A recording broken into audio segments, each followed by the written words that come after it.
by virtue of the power vested in me by the Norwich Act, the government of British Columbia, Canada, I do hereby pronounce you, Edward Samonte and Christine Ann Padua, to be married according to the ordinance of God and the law of this province. I hereby pronounce you husband and wife.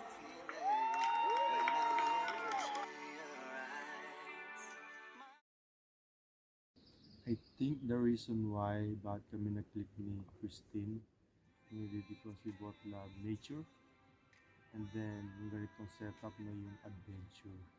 Pero kasi ako yung mahilig mag-travel. So, na-enjoy namin yung isa't isa, which is really good for both of us. And then, yun nga, at pag-usapan namin about life and future plans. Siya kasi yung babae na hindi maarte, madaling pakisamahan.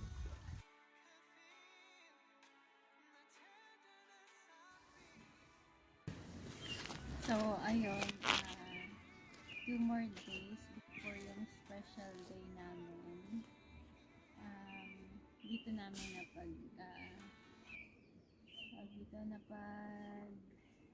usapan, ganapin yung kasal sa Jones Lake, which is napakaganda. Pareho kaming mahilig mag-camping, off-roading, because we love nature. So, I think we're click to each other talaga. So, ayun. Yun lang. So ito guys, nalalapit na yung aming kasal. It's very very soon. 2 days? I think 2 days eh. Ito lang naman gusto namin, simple lang. Nothing too fancy. So, we'll see you on Saturday at 10 a.m. So ito guys, first time namin ginawa itong mag-camp ng 5 days and 5 nights sa bundok. So totally walang signal dito, network, no. Medyo mahirap sa una. Pero kung sanay ka na, easy na lang sa'yo. So for now, sa Kitchen Edu, magluluto tayo ng special menudo. From Bulacan, syempre.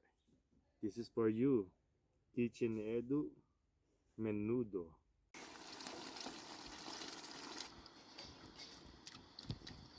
I found a love for me. Darling, just dive right in and follow my lead. I found a girl, beautiful and sweet.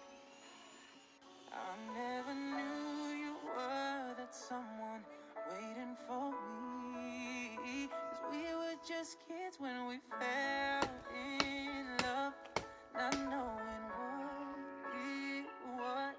I will not give you up this time, but darling, just kiss me slow. Your heart is all I own, and in your eyes, you're holding mine. Baby, I'm dancing. Babe, ay, no. Ito pala na. Ay, nandiyan siya sa loob.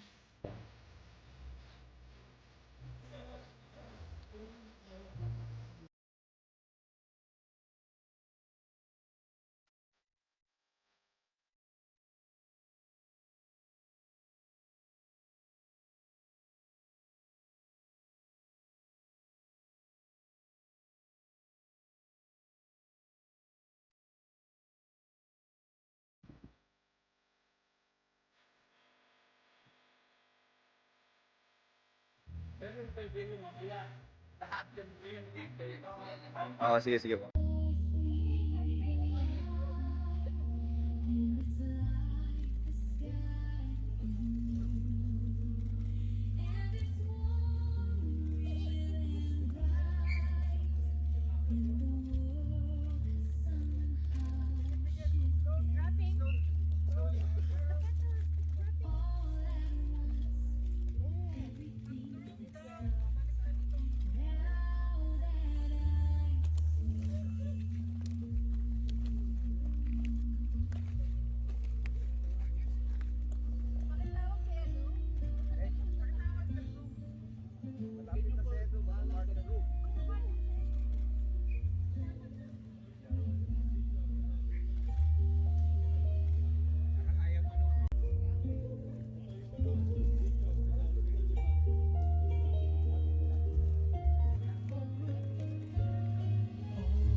Nakakatsi.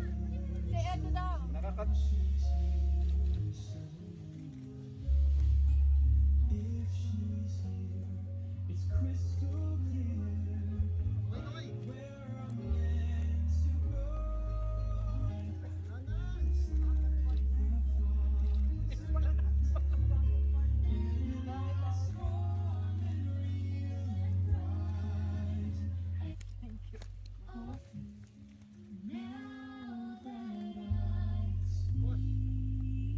Pause, pause, pause. Slowly.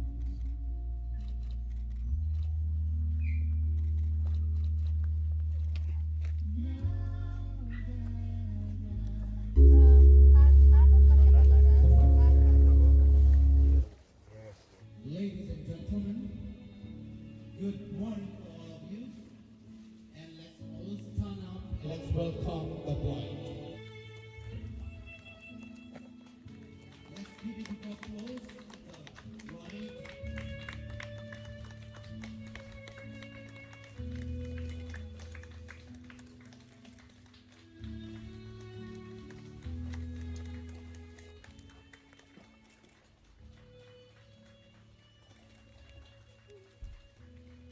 Let's give a big applause to the bride.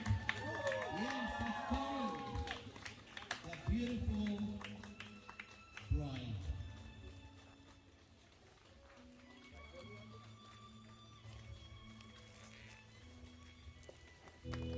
Let's give a big applause to the bride. Yes, it's coming. The beautiful bride.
Amazing.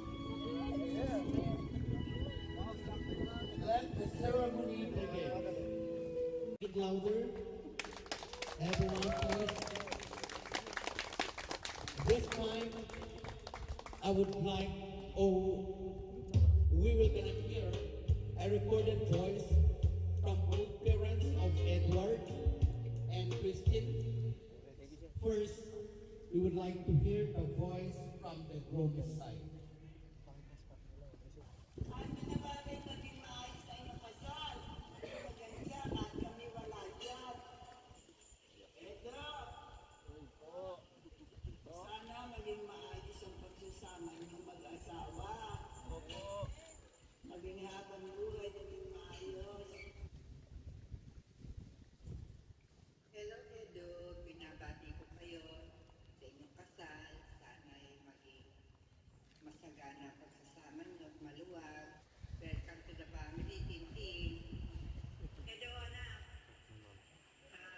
Una, binabati ko kayo sa inyong kasal ni Tin. At sa wakas, dumating sa buhay mo ang ganitong pagkakataon na makapag-asawa na. Dahil sa pinagkatagal ng panahon, paghihintay natin, ngayon na yun. Magbuo ng pamilya at pagkakaroon ng mga anak. Kung sakali, huwag masyadong madami. Magkakaroon ng memories, lalo na sa mga anak ninyo hanggang paglaki. Minabati ko kayo.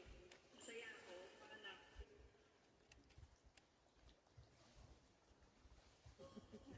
Magandang araw sa inyo lahat. Alam kong napaka-special na araw ito sa inyong dalawa, Christine at Lido.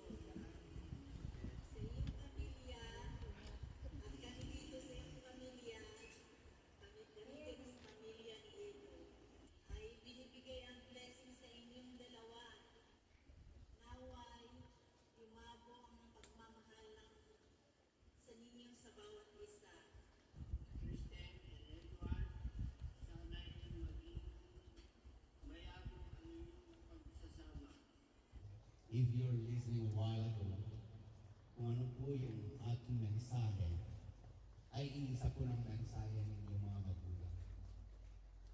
Puro pong mabuti ang anak ko sa inyo. Ako'y natutuwa sa inyo at nag-decide po kayong dalawa para sa ganun ay mag-isang bibig. And please listen to the advice of your loved ones because I believe so that what they're talking is from the heart. Sila ay nanggaling na sa ganitong sitwasyon at kayo naman ay papunta sa ganitong sitwasyon. At yung kanilang sinasabi ko ay galing po sa kanilang puso. Amen. And I pray for undying love for God. And I pray this in the name of the Father, and of the Son, and of the Holy Spirit. And everyone says, Amen. I,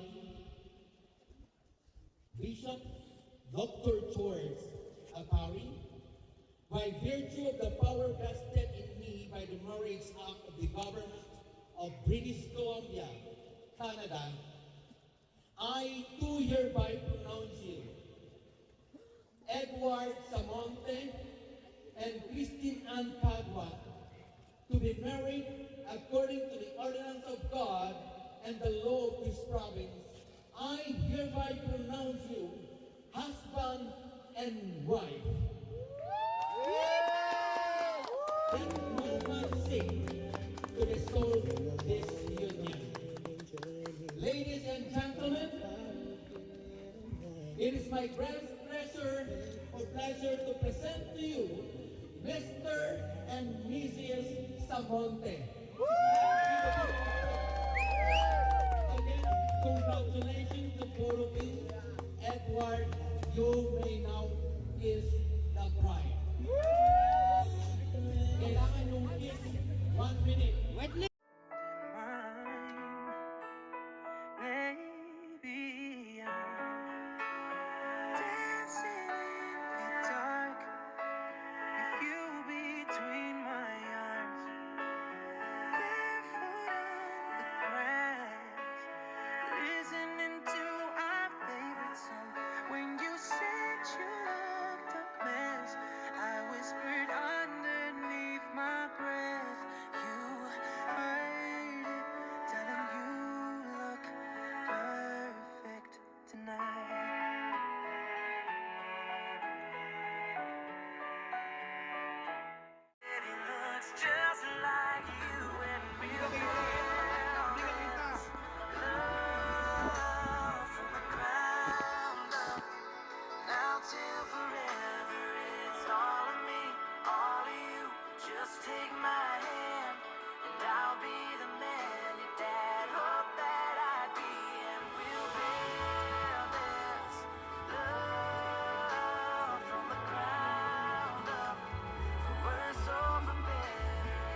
Oh, lasingin mo na. Oh, magka-cross. Ayan. Ayan. Tama.